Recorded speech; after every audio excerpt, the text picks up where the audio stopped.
Olis. Bueno, probablemente hayan visto menciones de este artículo científico que dice que la adolescencia dura hasta los 32 años, o al menos eso es lo que se replica en muchas noticias y muchos posteos de redes sociales. Como saben, yo tengo ganas de traerles los papers de manera completa y de verlos con ustedes acá, en vez de limitarme a hacer solamente el posteo de un minuto y medio que se puede hacer en redes sociales, porque siento que, obviamente, para reducir todo a un minuto hay que dejar afuera un montón de cosas que también son importantes.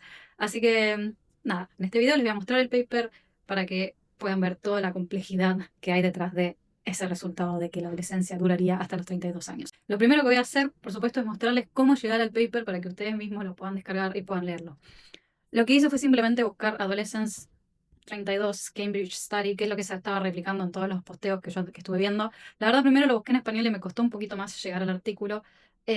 Así que, bueno, de esta manera, si buscan Adolescence 32 Cambridge Study, les aparece primero como una noticia de la Universidad de Cambridge y después esta página Nature, que es efectivamente el paper. Si hacemos clic acá, se abre esta página, que es la página de la revista científica Nature Communications. Este es el nombre del artículo. Y si ustedes clican acá en descargar PDF, lo pueden descargar. Este es un artículo Open Access, que significa que es gratuito para cualquier persona que lo quiera leer y descargar. También lo pueden leer directamente de acá sin descargarlo. Pero esa es la forma. Yo, por supuesto, ya lo descargué y ya lo estuve leyendo. Bueno, el artículo se llama Topological Turning Points Across the Human Lifespan, o sea, puntos de cambio de la topología a lo largo de la vida humana. Si leemos el abstract, que es el resumen que nos aparece acá al principio del artículo, nos menciona que este es un estudio que trabajó con imágenes de difusión, eso es una modalidad de resonancia magnética, y que incluyeron 4.216 imágenes de cerebro de personas entre 0 y 90 años, y que van a usar medidas de teoría de grafos para ver cómo estas medidas cambian a lo largo a medida que avanzamos en edad. Como se trata de teoría de grafos, yo lo que hice fue preparar unos conocimientos previos que vamos a necesitar para interpretar este paper. Así como súper sencillito, esto es el resultado de un análisis de tractografía que se hace sobre las imágenes de difusión. O sea, este es como el primer paso que hacen en este artículo científico, donde de procesamiento de las imágenes de difusión obtenemos estos tractos que son tractos de sustancia blanca, o sea, conexiones estructurales entre distintas partes del cerebro. Ahora, hay que pensar la escala de esto. Acá estamos trabajando a escala de milímetros. Por supuesto que cada uno de esos tractos entonces no corresponde a una neurona, sino que son tractos de varias neuronas, porque las neuronas están a una escala micro y esto es una escala de milímetros, ¿sí? Pero con esta técnica podemos ver por dónde pasan esos tractos de sustancia blanca y qué regiones del cerebro estarían conectados. Lo que van a hacer en este estudio después con esa información es un análisis de redes, ¿sí? Cada área del cerebro va a ser uno de estos puntitos que vemos acá en este esquema y van a analizar con cuáles otras áreas del cerebro está conectado o no. Entonces se definen estas redes así como vemos en este esquema de acá arriba. Tenemos los nodos, que sería cada uno de esos puntitos, que después vamos a ver dónde localizan cada uno de esos puntitos en este artículo, y en qué se basan para hacer eso. Y después vamos a tener las conexiones, que son los edges o conexiones entre dos nodos. Una vez que se tiene eso, lo que es la teoría de grafos lo que permite hacer es analizar distintas características de esta red que se forma, ¿sí? Por ejemplo, en esta diagrama acá abajo vemos con distintos colores los que serían distintos módulos de la red. O sea, como ven, pues se forman como islitas en algunas partes del cerebro, eso se denominan módulos, bueno, del cerebro o de la red que sea que estemos analizando. Entonces vamos a analizar como si hay más o menos módulos, cuántos conectores tipo hub hay, que son estos que son como nodos importantes en la comunicación de la red. Y se estudian características de ese estilo. Eso es lo que es teoría de grafos. Y después lo último que les quería mostrar es que esta representación de nodos y conexiones que les estaba mostrando, que es la imagen B, también se puede representar de una forma de matriz. Por ejemplo, si ustedes se fijan, acá tenemos el número 1 y el número 2 conectados, los nodos 1 y 2. En esta matriz, cada fila y cada columna va a ser una de estas regiones, uno de estos nodos. Y como ven, por ejemplo, acá tenemos el número 1 y tenemos un cuadradito rojo en el 2, ¿sí? Eso significa que el 1 está conectado con el 2, como podemos ver acá, el 1 conectado con el 2. En cambio, el 2, que es la segunda fila acá, está conectado con el 1 y también con el 3, que es justamente lo que vemos acá, el 2 conectado con el 1 y con el 3. Entonces, esta red, que es más fácil de interpretar quizás en la imagen B, también la misma información la podemos tener contenida en una matriz como esta. Ya, habiendo visto entonces esos conocimientos previos, ahora vamos a ir al artículo. Lo primero que tenemos, por supuesto, en el artículo científico, después del abstract, es la introducción. En la introducción acá los autores están diciendo que este tipo de análisis usando teoría de grafos se ha hecho en imágenes de resonancia magnética, pero de difusión, pero siempre como restringiendo a un grupo de edad, como que se han hecho análisis en niños, se han hecho análisis en adultos, pero nunca se ha evaluado, se han evaluado esos cambios o qué cambios hay a lo largo de toda la vida. Y por eso eso es lo que van a hacer ellos en este estudio. También nos hablan un poco de la técnica de manifolds que van a usar para hacer una reducción de dimensiones en su análisis, pero eso lo vamos a ver un poquito más adelante. En este artículo pasamos directamente de la introducción a los resultados porque los métodos están puestos al final, ¿sí? Si ustedes scrollean hasta abajo de todo, pueden ver acá, la sección de los métodos, porque en algunas revistas prefieren hacerlo de esa manera. Entonces vamos a pasar de la introducción directamente a los resultados y ya vamos como bien al grano. Lo primero que nos describen en los resultados son características de los datos que han usado. Dice que usaron 9 bases de datos de distintos estudios que ya se habían recolectado y que eso les permitió tener un rango de edades de 0 a 90 años, un total de imágenes de 4.216 imágenes. Y de hecho, si vamos a la figura 1, esta figura lo que está haciendo es describirnos justamente la muestra. ¿Sí? Acá tenemos las distintas bases de datos que usaron con los nombres abreviados y el rango de edades que cada una de esas bases de datos incluía. Por ejemplo, esta CamCan era la que tenía personas desde niños de menos de 25 años hasta adultos mayores. En cambio, esta red se ve que era una base de datos con, no sé, adolescentes, por ejemplo.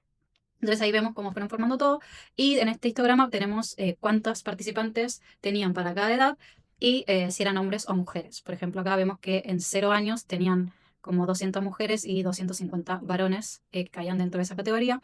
Y después vemos cómo también había mayor cantidad de sujetos entre los 20 y los 35 años y hacia la vejez hay menos cantidad de participantes. Después lo que tenemos acá es justamente eso que les mostraba recién yo, que es la tractografía que hicieron con con esas imágenes de difusión. Entonces calcularon estos tractos de sustancia blanca y por dónde van para cada parte del cerebro. Y acá nos muestran el atlas que usaron, que es este AAL90. Ay, yo creo que lo estoy tapando. eh, Así, AL90. Ese es el nombre del atlas, que básicamente lo que es un atlas es esto. Es un mapa del cerebro donde cada región tiene un color distinto y cada uno de esos colores van a formar uno de esos nodos de las redes que yo les estaba mostrando. O sea, lo que van a ver es si la parte roja está conectada con esos tractos de sustancia blanca con la parte azul y si la parte azul está conectada con la parte verde y así van a formar esa red que después van a analizar. Después hablan de armonización de los datos, que eso es una técnica que se hace cuando se juntan bases de datos diferentes, pero eso no viene tanto al caso. Y lo mismo hablan de cómo definieron si dos áreas estaban conectadas o no, pero tampoco vamos a hablar mucho de eso en este momento porque no es tan relevante para los resultados.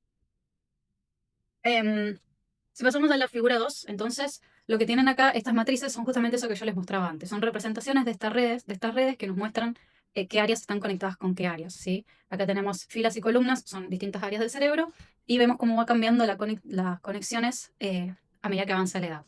Pero este no es todavía el resultado principal de su análisis, este es como un análisis preliminar que ellos hicieron, definiendo estos grupos, no sé exactamente cómo, pero me parece que es como donde vieron los mayores cambios, pero todavía este no es el análisis principal del estudio, sino que están como explorando un poco los datos.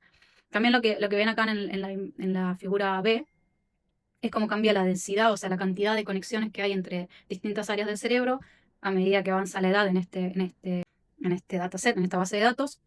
Y vemos que desde los 0 a los 10 va disminuyendo la cantidad de conexiones, después a los 20, hacia los 30, después disminuye y se mantiene un poco más constante, ¿no es cierto? Pero la fuerza de las conexiones, o sea, aunque haya menos número de densidad de conexiones, la fuerza de las conexiones va aumentando. Así las que quedan son igual conexiones más fuertes a medida que avanza la edad. Ese es como un análisis más preliminar que hacen, pero ahora vamos a pasar entonces a lo principal, ¿sí? Bueno, todavía no, en verdad. Acá yo les dije que estas redes, la teoría de grafos permite analizar estas redes de distintas formas y les hablé de esos módulos y de distintos colorcitos y grupitos que se podían armar en las redes. En realidad ellos exploran todas estas medidas, como 12 medidas, que aparecen en esta siguiente figura, pero que se pueden resumir en 3 grandes grupos, ¿sí? Por un lado tenemos medidas de integración o integridad de la red, integración de la información, no sé si integration, no sé si es integridad o integración. Pero tenemos medidas de integración, medidas de segregación y medidas de centralidad. Y acá en el artículo nos describen más o menos de qué se trata cada una, ¿sí? Las medidas de integración, como por ejemplo la eficiencia global, mide la facilidad de comunicación a través de la red, ¿sí? Integración de la red es como cuán fácil es que una parte del cerebro que está acá se comunique con otra que está de este lado. Segregación, por el contrario, es cómo se puede dividir la red en estos distintos subgrupos o módulos, y si es que o sea, en general se interpreta que esos módulos son como que tienen mayor especialización, ¿no es cierto? Como que se van haciendo subgrupitos porque están más relacionados de alguna forma a esas conexiones. Entonces acá, por ejemplo, dice, la topología segregada aumenta la capacidad de que la red se especialice en subunidades dentro de una red más compleja. Y después tenemos medidas de centralidad que nos hablan de justamente eso que yo les contaba de los hubs o los nodos centrales y cuántos de esos nodos importantes hay en las redes. Entonces, para cada una de esas categorías, ellos tienen como 3 o 4 mediciones que son las que aparecen en esta siguiente figura. Para hacer un poco más rápido, voy a resumir un poquito me voy a quedar como con una de cada grupo para que interpretemos de qué se trata la figura. Pero si quieren leer el paper, acá también van a tener detalle de qué significa exactamente cada una de los nombres de estas medidas. Y si no, si los googlean, les van a aparecer un montón de información sobre teoría de grafos, explicándoles cómo se calcula cada uno, etc. Pero ellos lo que hicieron entonces acá es ver cómo varía cada una de esas medidas a lo largo de la edad, ¿sí? O sea, con la edad de la muestra que tienen. Entonces, en esta figura, cada uno de esos puntitos grises que aparecen sería una persona de la muestra de base de datos y están acomodadas según las edades que tienen. Y después tienen una medida de, por ejemplo, acá Global Efficiency, que es esta medida de integración entre la red. Entonces, lo que vemos es que al principio de la vida, entre los 0 y los 10 años más o menos, la eficiencia de la red va disminuyendo, después empieza a aumentar y después va cayendo. Entonces, esto es cómo va cambiando esta medida con la edad y estos asteriscos nos dicen que es una relación estadísticamente significativa, ¿sí? Que hay un cambio a lo largo de la edad. Entonces, estas otras 3 también son medidas de integración, como vamos acá en el título. Después tenemos medidas de segregación, que son estas 6. Ellos hablan primero de segregación local, global y después de segregación más medida localmente. Y por ejemplo, acá tenemos medidas de modularidad, o sea, cuántos de esos módulos hay en las redes. Ellos, a ver, estas medidas que están haciendo es teniendo en cuenta todo el cerebro junto, ¿sí? No están analizando por áreas. Entonces, lo que ven, por ejemplo, es que acá la modularidad también empieza con un valor en la niñez, después va cayendo hacia los 30 años y después aumenta hacia la vejez. Acá tenemos otras medidas que van mostrando otras cosas. Esta es la única medida que no estuvo correlacionada significativamente con edad y que después en los siguientes análisis por eso la descartaron. Y después tenemos acá estas 2 medidas de centralidad, que de nuevo es como cuántos de esos nodos importantes de conectividad hay entre en la red. Y acá vemos también cómo va cambiando con la edad. Entonces, esas son todas las medidas que ellos tienen de teoría de grafos y que las analizaron primero entonces cada una individualmente para ver si estaban relacionadas con la edad. Ahora, de todas esas medidas se quedaron con 11 medidas que estaban relacionadas con la edad y lo que hicieron es ahora esta técnica de manifolds, que es reducción de una técnica para reducir las dimensiones de los datos con los que se trabajan. O sea, en vez de trabajar con 11 medidas, lo que hicieron fue reducirlas a solo 3, que son representativas de lo que está pasando entre todas ellas. Sobre todo porque, como vimos recién, hay varias medidas que miden lo mismo, ¿no es cierto? Que tenían como 3 o 4 de integración, como 3 o 4 de segregación y como 3 o 4 de centralidad. Entonces, en vez de elegir a mano, me quedo con una, con otra, con la otra, se hace una técnica de reducción de dimensiones de los datos que permite tener toda esa información pero comprimida dentro de solo 3 variables. Eso es lo que nos están mostrando en esta siguiente figura, la cuarta figura del artículo, donde vemos la técnica esta de manifolds que usaron para reducir las dimensiones. Yo la verdad que no la conocía, la conocí con este paper, así que no estoy tan al tanto de los detalles, pero lo que yo entiendo de esta figura es lo siguiente. Primero, bueno, que ellos reducen los datos a 3 dimensiones. Esa es una elección que hacen ellos. Podrían elegir hacerlo a 2, a 4, a 5, pero 3 dimensiones es la máxima cantidad de dimensiones que podemos graficar e interpretar.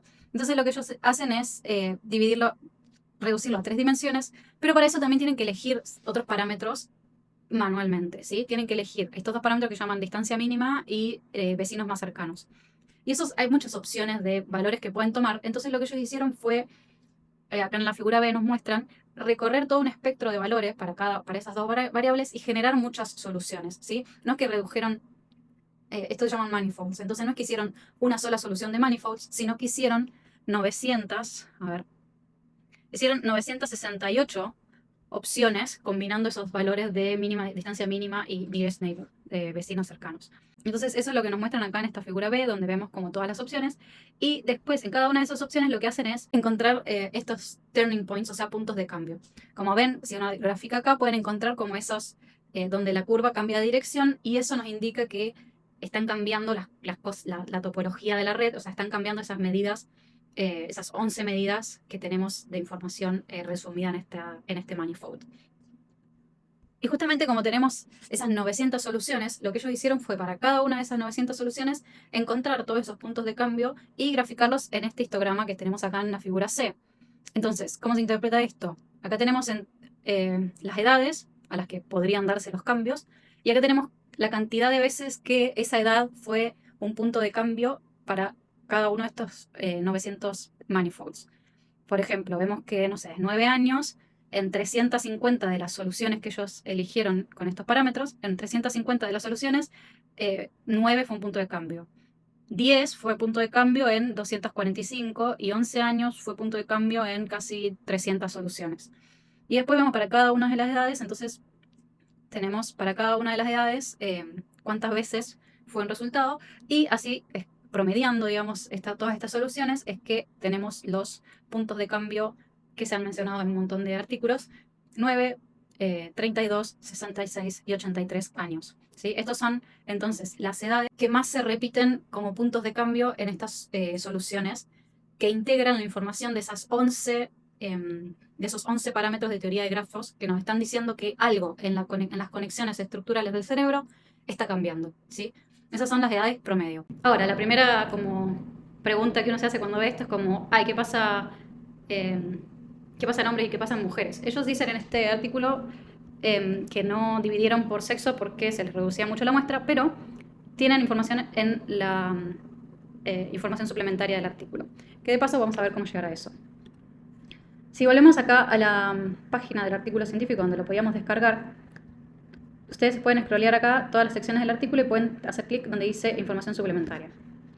Eso lo lleva hasta acá donde pueden hacer clic en información suplementaria y pueden descargar este otro PDF donde acá hay más análisis y más datos sobre este estudio que no entran por cuestiones de que un artículo científico no puede ser tan largo, no entran en el artículo original, pero los autores proveen esta información adicional al artículo. Entonces acá se suelen detallar otros resultados, por ejemplo acá hay descripciones más precisas de cada una de las bases de datos que usaron, como cuántas personas había, cuántos eran hombres, cuántas eran mujeres, en cada una de esas 9 bases de datos que ellos agruparon.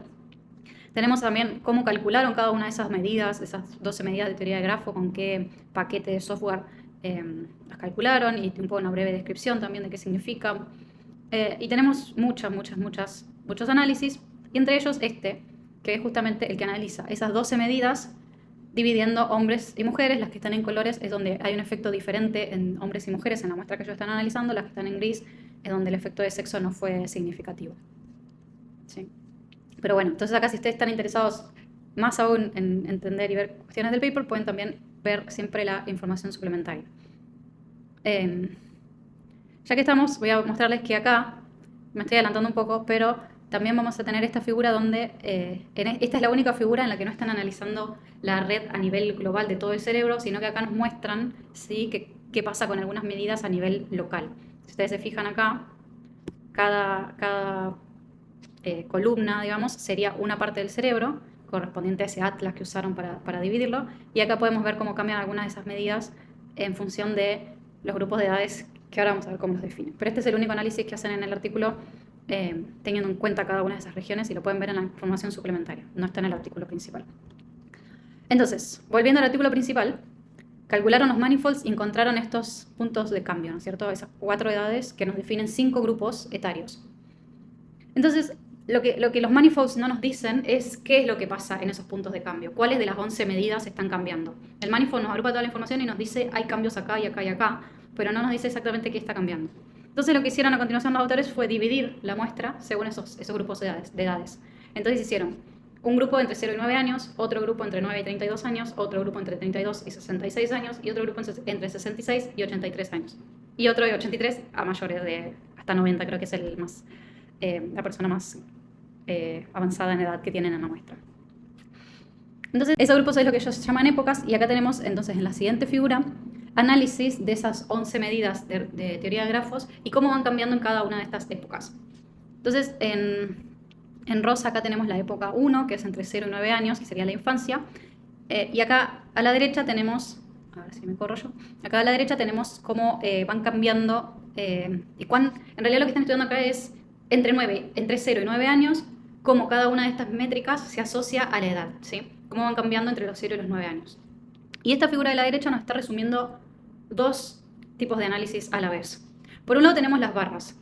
Las barras son resultado de un análisis de lazo que permite, dentro de una regresión múltiple, seleccionar cuáles de los parámetros son importantes para predecir el resultado. Entonces, en este caso, están viendo con las barras cuál es la variable más importante para predecir la edad dentro de ese grupo etario. Por ejemplo, para el grupo entre 0 y 9 años, el clustering coefficient es la barra más alta, entonces es la variable que mejor explica o mejor permite predecir la edad de este grupo de entre 0 y 9 años.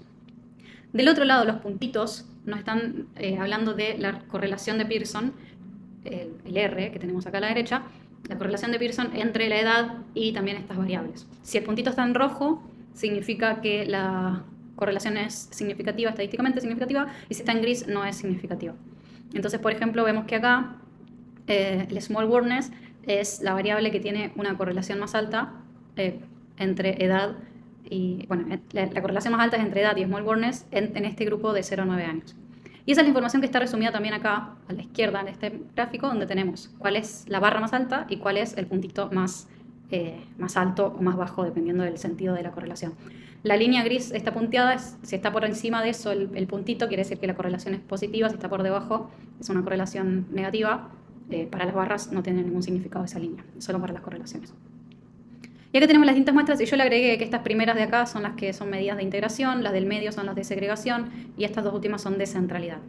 Entonces ahora el resto del paper, si ustedes siguen avanzando, les habla de cada una de estas épocas y lo que va haciendo es describir cada uno de estos subgráficos que tenemos acá y cómo cambian esas relaciones entre un gráfico y otro.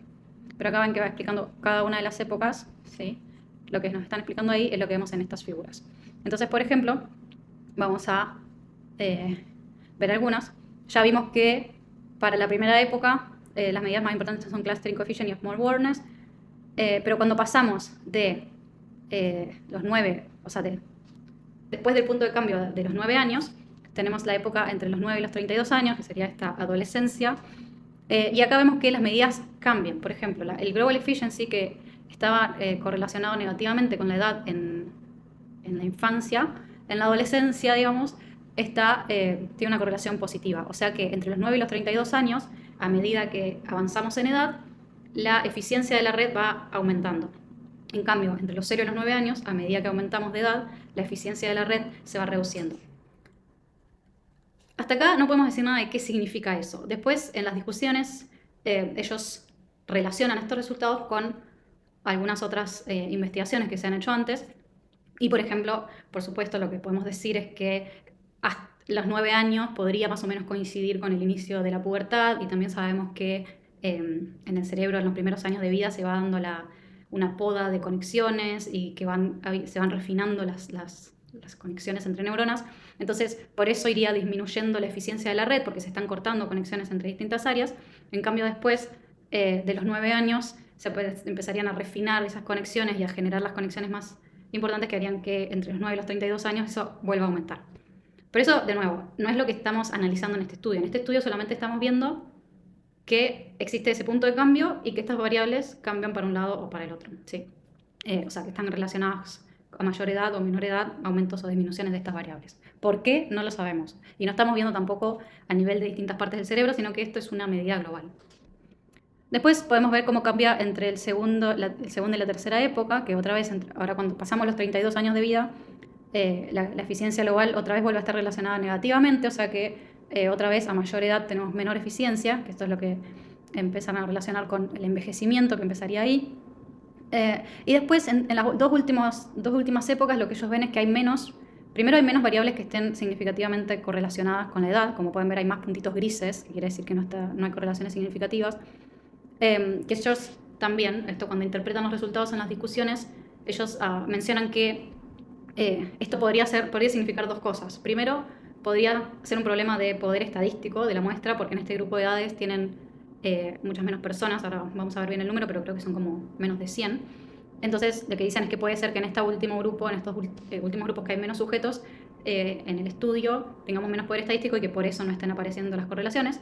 O la otra interpretación es que podría ser que el cerebro, después de cierta estructura, de que alcanza cierta estructura topológica, ya no cambia tanto con la edad, entonces no importa la edad que tengamos para distintas medidas porque no hay una correlación, sino que es más, no va cambiando. Entonces, ahí eso más o menos de esta figura. Si quieren ver más en detalle cada una de las medidas y qué es lo que va pasando, de nuevo, acá en el artículo pueden ir leyendo qué es lo que va pasando. Por ejemplo, entre los 9 y los 32 años, en la adolescencia, dice, en este periodo va aumentando el small worldness, aquí es lo más distintivo, y acá nos dice esto de que cambia, o sea que antes de los 32 años, en el grupo anterior, en el grupo de 9 a 32 años, la eficiencia global aumenta, mientras que estas otras medidas disminuyen, y después de que pasan los 32 años se da la dirección opuesta, que eso es lo que les decía yo recién acá, de que estos puntitos cambian de lugar, ¿sí? Acá.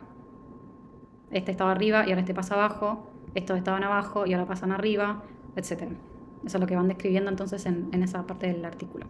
Y esto es lo que les decía recién, que en el último grupo tienen solamente 93 sujetos, 93 participantes, mientras que en los otros grupos tenían 406 en el grupo anterior, que también es de los que tienen menos. Después tienen 1728 en el grupo de la adolescencia, 1092 en el grupo de la adultez después de la adolescencia, de los 32 a los 66 años, y en el primer grupo tienen 733 en el grupo de la infancia. Bueno, esa sería la parte como más importante del paper, y después ellos hacen otro análisis más, donde hacen, usan otra técnica, así como los manifolds para reducir, tenemos los manifolds para reducir las dimensiones de los datos, una técnica que es mucho más conocida y más común y más quizás sencilla es los análisis de componentes principales, PCA, Principal Component Analysis, que es una técnica lineal, a diferencia de los manifolds, que es una técnica no lineal, y lo que ellos dicen acá es, bueno, con los manifolds podemos detectar los puntos de cambio, pero no sabemos qué es lo que está cambiando. En cambio, con el PCA sí podemos ver que está cambiando porque tenemos un valor específico de cada medida proyectado en cada uno de los componentes principales. Medio que repiten un poco entonces un análisis de qué son las medidas que van cambiando en cada grupo, pero agrupadas en 3 componentes principales. Y acá lo que dicen es, bueno, primero que los componentes principales se quedaron con los primeros 3 componentes principales, o sea, también 3 dimensiones, que explican en total el 76% de la varianza, y que el componente principal 1 tenía principalmente medidas de segregación, integración estaba principalmente en el 2, y en el tercer componente había tanto medidas de segregación como de centralidad. Y acá tenemos entonces en la última figura del paper, primero la distribución de las 11 medidas de teorías de grafo proyectadas en este espacio de las 3 componentes principales. Y después acá tenemos, yo creo que es la parte interesante de este gráfico quizás, cómo en cada uno de los puntos de cambio que identificaron con el manifold, cuáles de los componentes principales del PCA cambian en ese punto de cambio, ¿sí? Por ejemplo, entre 0 y 9 años hay un cambio significativo en la componente 1 y 2, a los 32 años en la componente 1 y 2 también, a los 66 cambian las 3 y a los 83 cambia solo la componente 2. Pero bueno, no quiero que se alargue tanto y tampoco siento que haya tantas conclusiones diferentes para sacar de ahí. En fin, después de eso pasamos a lo que serían las discusiones del artículo, que un poco ya se las estuve adelantando. O sea, primero dicen, bueno, los resultados muestran un aumento de la segregación de la red, pero que va disminuyendo a medida, o sea, que la relación entre edad y topología va disminuyendo a medida que avanzamos en la edad. Esta es la primera vez que se usan los manifolds para este tipo de análisis. Y acá empiezan a describir eso que yo les decía, que cada grupo, como a relacionar los resultados con artículos previos, investigaciones previas y el conocimiento que ya tenemos de las edades, ¿sí? Acá, por ejemplo, esto que yo les decía, que el primer grupo podría ser que coincida, digamos, biológicamente con lo que es desde la infancia hasta el inicio de la pubertad. Y después tenemos el segundo grupo, que es el que ellos llaman adolescencia, digamos. Y acá yo creo que acá hay un punto interesante para discutir, ¿no es cierto? En este artículo estamos analizando un único tipo de datos que es, o sea, un único tipo de información que es las conexiones estructurales entre distintas áreas del cerebro y cómo cambian las redes formadas por estas conexiones. Ahora, la definición de adolescencia se puede hacer de distintas formas, ¿no? A diferencia de la niñez, donde tenemos, digamos, la pubertad y que más o menos podríamos especificarla biológicamente, para cuando termina la adolescencia no tenemos una medida biológica, sino que la adolescencia podría ser definida culturalmente de distintas maneras. Y de hecho ellos lo que dicen en esta parte de la discusión es lo siguiente. Dice, mientras que la adolescencia empieza con la pubertad, el final de la adolescencia es menos claro. Dice, las definiciones más antiguas dicen que la adolescencia termina antes de los 20, si pensamos en teenagers, o sea, los 18, 19, 20, o sea, hasta a los 20 terminaría. Después tenemos, dice, definiciones más recientes se extienden hasta la mitad de los 20. Ahí habría que ver qué dice ese artículo que están referenciando y en qué se basa esa definición. Pero dice, la transición a la adultez se define por factores culturales, históricos y sociales, haciendo que sea dependiente del contexto en vez de simplemente un cambio biológico medible. Y acá dice, nuestros hallazgos sugerirían que en las culturas occidentales, porque estas 4.000 personas, estas muestras que ellos tienen son principalmente personas de United Kingdom o de Estados Unidos, pero dicen, según estos hallazgos y en este grupo de personas, la adolescencia definida por estas medidas estructurales de topología de redes estructurales del cerebro podría ser hasta los 32 años, antes de que las redes del cerebro empiezan una nueva trayectoria de desarrollo de topología. Y de nuevo, esto es en promedio de todas estas personas, definiendo a la adolescencia según esta variable y no distinguiendo sexo, ¿no es cierto? Que eso sería para otros análisis. También hablan de que este punto de los 32 años es bastante cercano a otros estudios que han encontrado que alrededor de los 30 años hay algunos cambios de sustancia blanca, sí, sobre todo de sustancia blanca y conectividad, que han encontrado alrededor entre los 29 años y los 36 años como edades en las que encontraron pics de cambios o de valores. Después dicen que después de los 32 años empieza la época más larga de los que ellos encontraron, que va hasta los 66 años, y que ahí los cambios son más lentos, dice, como que los valores de las correlaciones con edad son más bajitos, y que no hay, después de los 60 ya no hay, hasta los 60 no hay mayores cambios topológicos. Y ahí ese resultado dicen que se relaciona con otras investigaciones que muestran que en la edad adulta tenemos una meseta en inteligencia y personalidad. Después dicen que el cambio de los 66 años es un cambio que no tiene grandes direcciones de cambio, sino que podría estar más relacionado, o sea, es un cambio no de dirección, sino de velocidad de cambios. Dice, este punto de cambio podría reflejar Protracted or Accelerated Development, o sea, un cambio de velocidad, y dice que se ha visto que disminuciones aceleradas de integridad de sustancia blanca se sabe que ocurren en esta época de la vida por otros estudios. No es que lo están viendo ellos acá, pero lo están relacionando con ese resultado.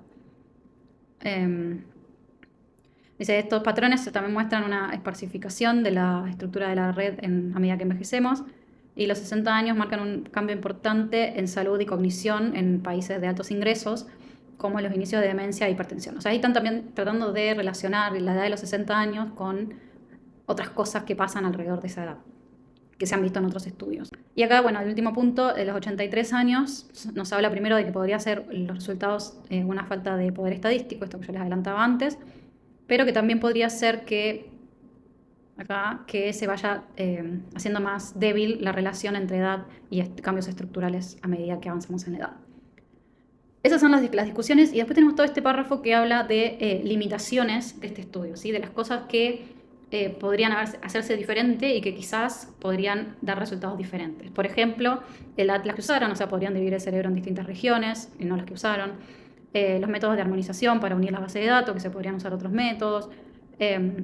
Y esto es algo que se hace en todos los artículos, que es mencionar cuáles pueden ser los puntos débiles de este estudio, y también se hacen sugerencias de cosas que se podrían hacer en futuros estudios. Por ejemplo, acá es donde ellos mencionan que ellos no hicieron una división entre sexo, hombre y mujer, sino que simplemente agruparon todo, que se podría hacer un estudio para el futuro. En fin, eso es todo el artículo. Después viene la parte de los métodos, donde ustedes pueden leer más en detalle. Yo leí algunas partes que necesitaba clarificarme sobre cómo se habían hecho, pero ahí tienen los métodos. Y después, estas secciones que también me parecen importantes son las secciones de disponibilidad de los datos. Esto es la ciencia abierta, ahora está tendiéndose a esto, no solamente a que los artículos sean open access y los pueda leer cualquier persona, sino que también los datos son bases de datos públicos. Algunos hay que pedir como autorización o tener una cuenta universitaria para poder acceder, pero Acá podemos ver dónde se pueden acceder a esas bases de datos que ellos usaron para hacer el análisis. Y también está este repositorio de GitHub con todo el código que usaron para hacer estos análisis. Entonces uno podría, en teoría, replicar todo este estudio usando esa base de datos y el código que ellos usaron y que está disponible ahí para descargar.